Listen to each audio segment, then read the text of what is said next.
when I think of better wealth, when I think of even the ability for me to go and aggressively grow businesses and speak and do things, it's because I have a reserve where I have some peace of mind knowing that no matter what happens, we're going to be able to weather the storm.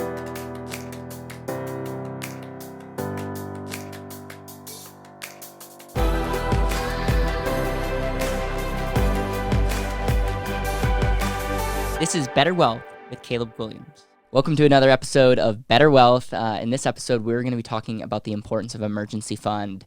And what a great time to talk about this, because the whole world is definitely realizing the impact of craziness happening. And for so many of us, businesses and our personal economies, we don't have any emergency fund, and we're experiencing some great setbacks. And so in this episode, I just wanted to really be real. Like, what is an emergency account and why is it so important? And again, I referenced the coronavirus, and regardless of where your political views are, the fact of the matter is this: businesses and many people in this country are significantly basing their entire life and existence off of future cash flow, and most people can't go a month without getting some kind of money.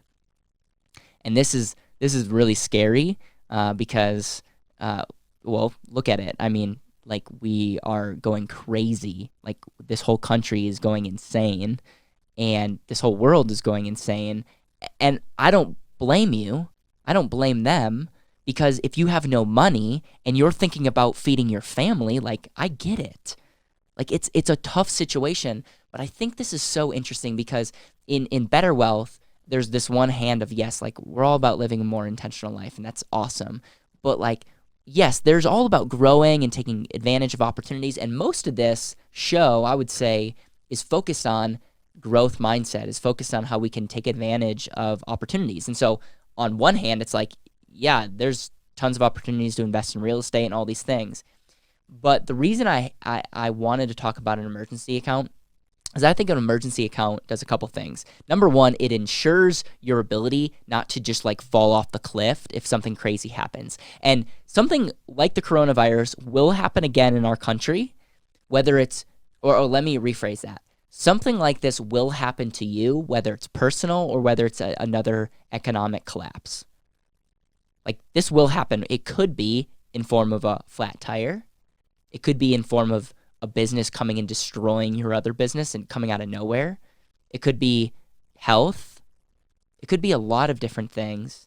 And I just think it's so interesting how something like this has really, like, the government has needed to bail us out. Otherwise, who knows what would happen. By the way, I'm not getting political at all over the stimulus. I'm going to stay out of that. And it is what it is. And on the show, we're going to try to take advantage of everything that goes on. But with all that said, when I think of Better Wealth, I'm thinking, again, offense. And there's so many things that we can do in offensive. Like, what I did when this first hit is we ended up hiring 2 people. When everyone was laying people off, we were hiring 2 people. In what department? One for me, to help me be more focused and to assist me, and another to run our marketing. Why? Those are 2 offensive. Like, yes, because we had enough reserves to weather the storm, and in fact, I know that our message has been more relevant than it's ever been. You're gonna see that our ability to create content and our ability to get our message out has increased significantly. Why? Because we are going gangbusters with this message because we had reserves when opportunity came. So that's one area to think about, emergency, and it's just really what we teach: have reserves for opportunity. When we think of emergency, like, if you don't have a year's worth of capital set aside where you can access to like, if something happens to your job, your health, if something happens to, this country, if you don't have a month's or a year's worth of income, of capital to tap into. Now, by the way, you might consume $80,000 a year as a family. You might not need $80,000 a year everything hits the fan. You might need 50. But whatever that number is, and by the way, I've told some people 2 years, depending on where they are, how aggressive they are. But 1 year is a good metric to start. I like to play the 2 year mainly because, again, I would rather be safe, and then that 1 year is kind of that buffer for opportunity. But 1 full year of reserves. So the first thing is figure out how much that would be if you lost everything. How much money would you need to just get by? Now, again, it doesn't necessarily mean what you're spending now. There obviously would be setbacks. Like right now, I don't think people are spending as much money. Well, I know for a fact that people aren't spending as much money now as they were. And so that's an important point to make is, okay, what would you feel comfortable? And then make sure that money is set aside, is stored away, so that you can go on with living, so that you can go on with investing, so that you can go on with living an intentional life. And I'm telling you that not only will opportunities happen, but you're just going to get better moments with your family. You're going to get better moments in business. You're going to get better moments in bed sleeping because you're not going to be worried about all the craziness. And when you look at health, when you look at bad decisions that are made in money, when you look at bad decisions in business, a lot of people are making it out of fear. Why would you make a decision out of fear? Because you feel desperate. And in most cases, I'm not saying across the board, but I would say when most people are fighting over toilet paper and that are acting irrational, it probably is that they have nothing to fall back on. And so when I think of BetterWealth, when I think of even the ability for me to go and aggressively grow businesses and speak and do things, it's because I have a reserve where I have some peace of mind knowing that no matter what happens, we're going to be able to weather the storm. Now, it's not forever, and we still work hard, and it's not like what I don't want people to do is just remain lazy. Like by the way, creating an emergency account takes from proactiveness. So it's not necessarily like a person's just like, oh, I'm just going to kind of wait this out because I can spend a year. Like, no, we're doing everything we can to be conservative. We're not spending money where we shouldn't, but we're investing in what we should. But we are still maintaining a healthy lifestyle.